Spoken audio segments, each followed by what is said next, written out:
Listen and listen very good. 1, he can never be my friend. He's just a colleague. I can never be a friend with someone who will come in my presence and laugh with me. Then block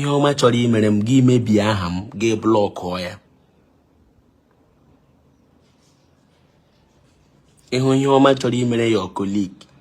Maybe someone reach out to you now and say, Alpha, we need this guy for this advert. Do you have his contact? Guys say, or just or if one is with 2 teeth, and you call yourself my friend.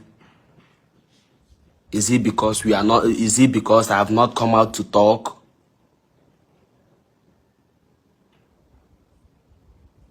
Is it because I have not come out to talk?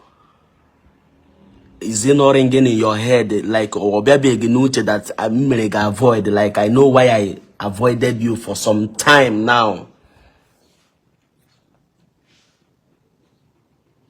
Or baby genuche na mzeregeze. Or baby genuche. Because if I start talking in them, but okay, I don't have time for all this nonsense. The only advice I have to give to you is learn how to control your mouth. Stop destroying people's name just to get favor that moment. Because you see this thing called karma. Karma is real. Karma. You see karma. Karma is real. You might be doing it today and you are going scot-free. Email today, Gela. The day karma will remember you. You will look at your back and you will not see anybody. And you see those people you are calling your friends that won't look to you eyeball to eyeball to tell you that what you are doing is bad. Abstain from it. Change your ways. They will not talk to you. This thing you are doing, remove your hand from it. They won't. Instead, they'll be clapping for you. To see that we are with you, gang. I know they do cartel something. When I start this Facebook, most of them never even get page. I know they do cartel something. I know they do gang. You know, form more group. They do cartel something. Only defender. Me na one man mopo. I know they do saga. Ijon de mene saga. And they saga kurego no wa.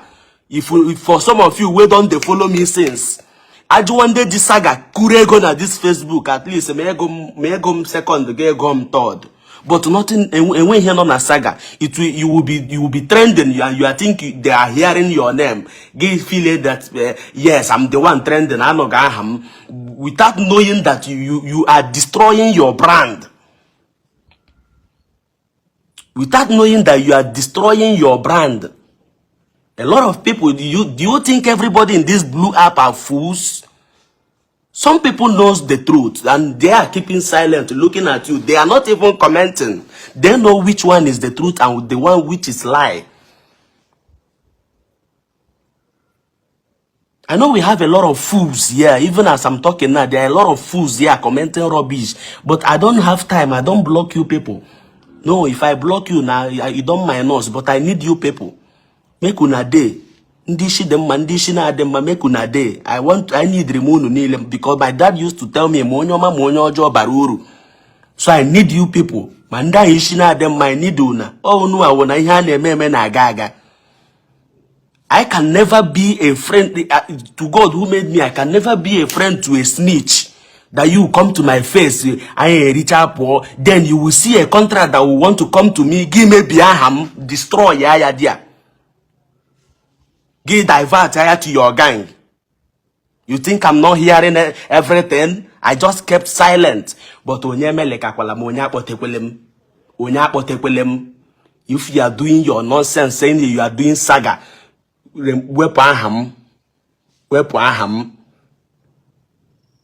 I'm being kept for a long time ago now. Now calculate. You understand?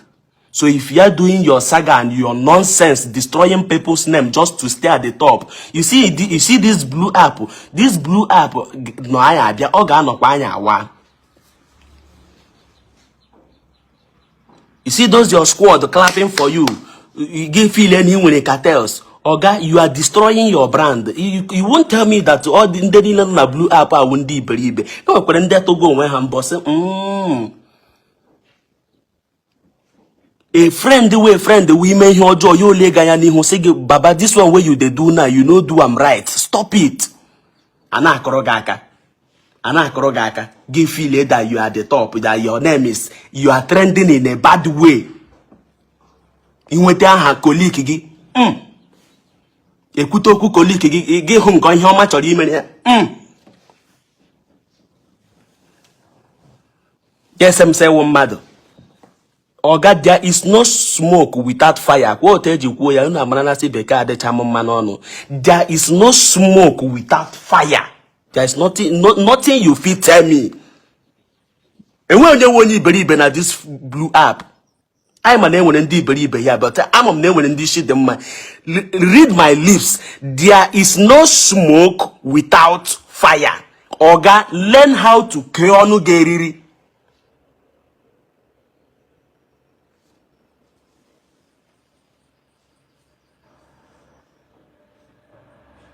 Mero wegi henkechi ono. That's the only issue I have with you. Cho. Only problem I have with you. And if I look you and you are that kind of person, cho. I ameze charagi zere even rofa ne nyozigi. That's the kind of person I am. Anemeze onye cho. I've heard so many things, but I no go. I'm too big for that shit. Drag. I don't do dragon. All those things don't go. It don't go. I don't even leave the blue app phone and a TikTok I did now. They do my thing. If you can catch maybe your fellow colleague them get wrong guy how much or your colleague actually in your business, you go there finish and give block hoya.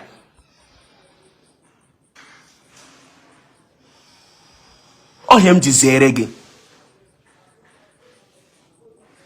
And I say, if I stand by him, you for do. Oh God, if you email your job, I will look at you eyeball to eyeball. Do you know why I love myself so much?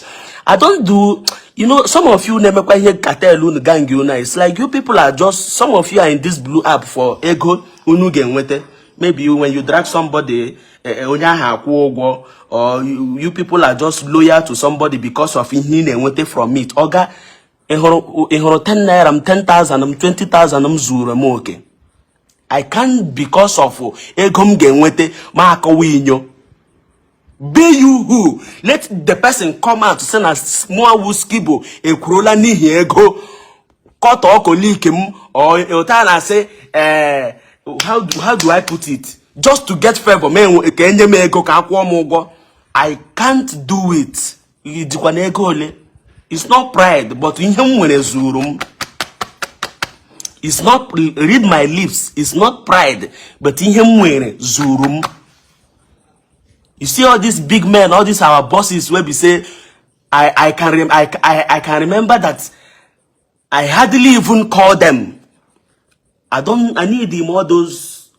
Even when my boss called me yesterday, Seaman, he was like, this one where you know they call me again, waiting happen. I say, boss, not you know, I know one I know Sabi worry big man, a man behind on a meeting.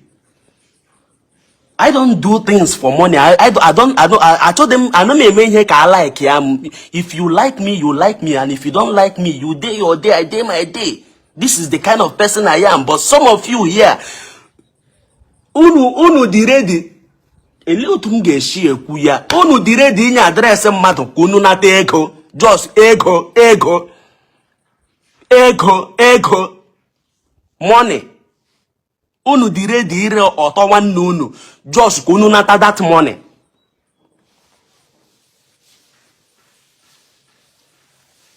If you want me, we'll be friends. We go become friends. And I'm not gonna win. I'm a man who don't do nebi. Or would do more nebi. Or God, day your day. I fucking block you. You don't need you in my life. I know they're doing here, gang. If you people should watch closely now, I'm amazing here cartel here, gang. I don't do one man mopo, only me. And I'm a man here. I know they do cartel something here.